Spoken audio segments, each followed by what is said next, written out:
In just a few hours, Donald Trump is set to lie to a joint session of Congress. Donald Trump is set to stand before the American people once again in prime time and spread lies and hate and talk about how well everything has been going in his first 40 some odd days in office. Except it's not going so well. But Donald Trump will no doubt stand before Congress and tell the story of how your life right now, if it's hard, it's because of the 1% of transgender Americans in this country, not the 1% of insatiable, greedy billionaires who can't seem to hoard enough wealth in order to satisfy themselves. He'll talk about the ways in which he is fighting back against those that have taken advantage of us, like our allies in Canada and Mexico, whose tariffs were set off today, 25%. That will no doubt have our grocery prices go through the roof, housing go through the roof because we get our lumber from Canada as well as our oil from Canada.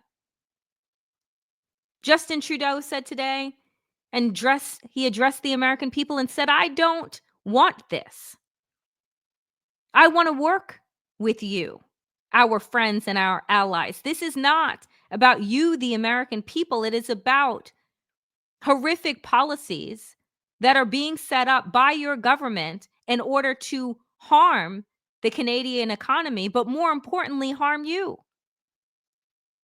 But Donald Trump will lie today and tell the American people that everything that he's doing, the tens of thousands of people that have been fired from their jobs, that no longer have livelihoods, that have had to file for unemployment, that the parks that he is closing are pristine, beautiful national parks in order to rape them of their natural resources, in order to pollute our environment, so that he can do what he does best: extract, extract, extract, and offer nothing in return.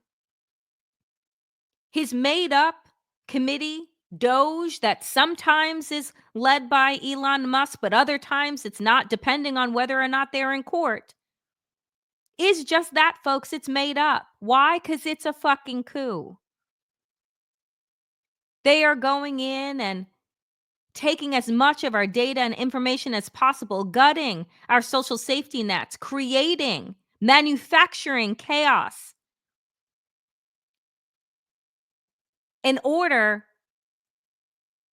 to hoard, in order to steal, in order to grift off of the American people.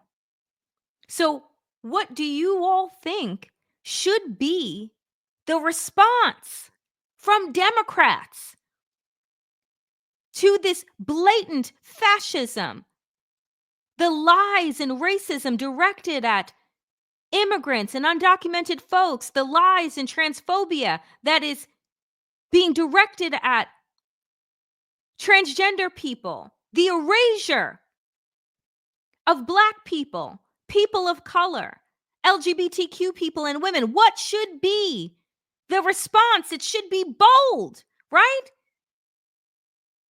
It should match the moment. So, who have Democrats chosen to speak truth to power?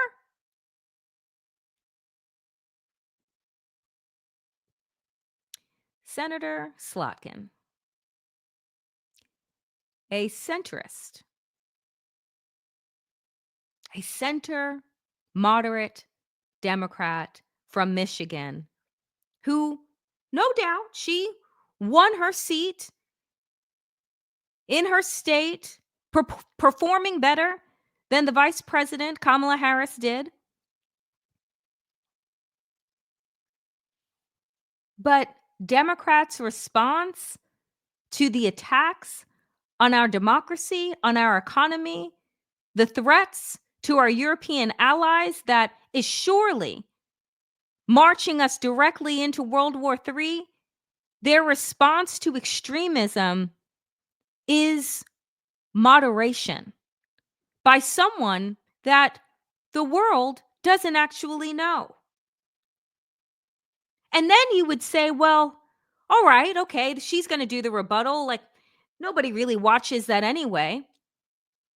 So that's not that big of a deal. But what big action are Democrats going to take while the world's attention is on Capitol Hill? How will they showcase to the American people that we, Democrats, are the party of resistance and we have your back? That we're not going to just sit here quietly and gaslight you into believing that everything is okay and that all will be well. All you have to do is just continue giving us small dollar donations and then we'll be able to vote our way out of fascism. What's going to be their action? Well, hold on to your hats. They've decided to coordinate. That's right. The big action is that they've all decided to wear the color pink to show their opposition to Donald Trump. What? You couldn't have chosen a bolder, more powerful color? Maybe just workshopping here. Maybe the color black to showcase the death of democracy. Maybe putting black masks right over your faces to showcase the silencing that is happening of free speech in mainstream corporate media. Maybe showing the color black to showcase, right, the erasure of black and brown and LGBTQ and voices of folks with disabilities and marginalized communities, dressed head to toe in the funeral of America. And then maybe that color would actually make sense and fucking matter. What I wanted, the direct action that I wanted,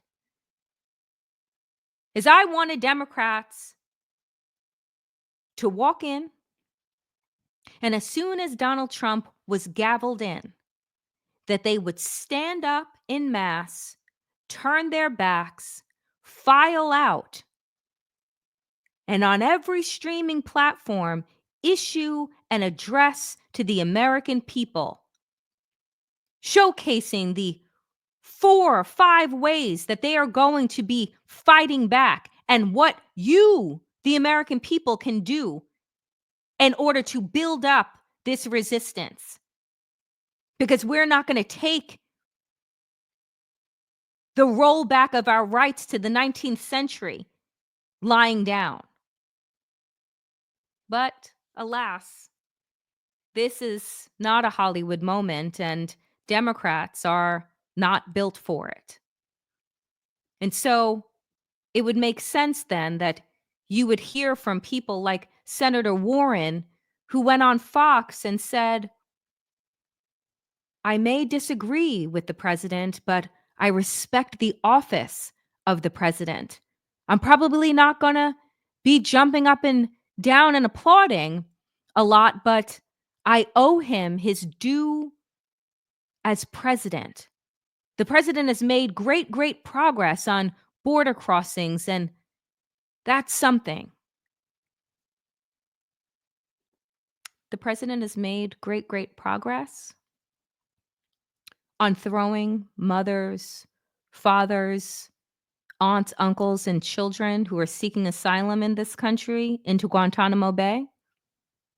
He's made great progress by criminalizing the very workers who are the foundation of our economy.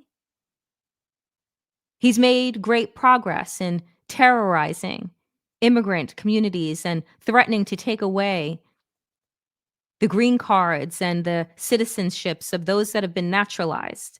That's what you want to applaud? Senator Warner, you can't fight fascism with moderation. We're not voting our way out of this moment. That's not how it's working. But evidently, this post by The Onion couldn't be more accurate. Democratic leaders stand real still in hopes no one notices them. Well, you would have to take direct action to be noticed. And we know that that's not your steez. So don't you worry. I'm not giving my attention in real time to Donald Trump because I don't like being lied to. And neither should you.